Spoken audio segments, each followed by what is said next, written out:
भर में देश भर में जो युवा साथी जो कर रहे हैं उसका असर ये है कि पिछले 2-3 महीनों में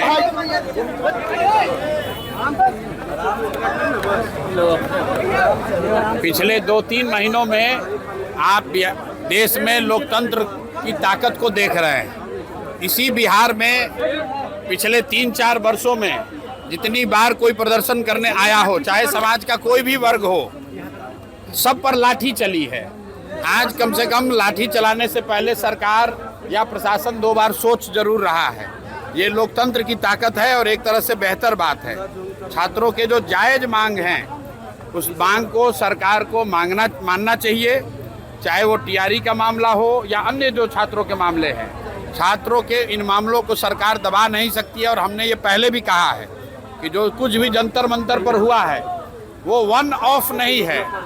जो यहाँ पर शिक्षा व्यवस्था पूरे देश में शिक्षा का जो प्राइवेटाइजेशन हुआ है, कोचिंग संस्थाओं के जरिए व्यवसायीकरण हुआ है, उसके माध्यम से जो पेपर लीक हो रहा है और जो बड़े पैमाने पर बेरोजगारी है, इन तीनों 4 चीज़ों को अगर आप जोड़ेंगे तो युवाओं में एक बहुत बड़ा वर्ग है जो आज की व्यवस्था से खुश नहीं है। और अगर सरकार उनकी बातों पर गंभीरता से ध्यान नहीं करती है, कोर्स करेक्शन नहीं करती है, तो सड़कों पर छात्रों के आंदोलन आपको और आगे देखने को मिलेंगे। शिक्षा मंत्री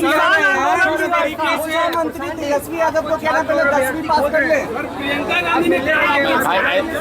जो लोग मुझे खोज रहे हैं तो हम तो यहीं पटना में ही हैं, रोज यहीं पर घूम रहे हैं।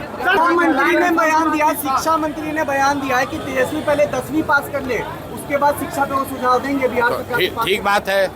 तो अगर तेजस्वी यादव को 10वीं पास देने का सुझाव मिथिलेश तिवारी जी दिए हैं तो हमको लगता है कि अगले कैबिनेट की बैठक में अपने मुख्यमंत्री सम्राट चौधरी को भी ये सुझाव देंगे कि तेजस्वी के साथ साथ सम्राट चौधरी भी अगली बार 10वीं का एग्जाम दे दें।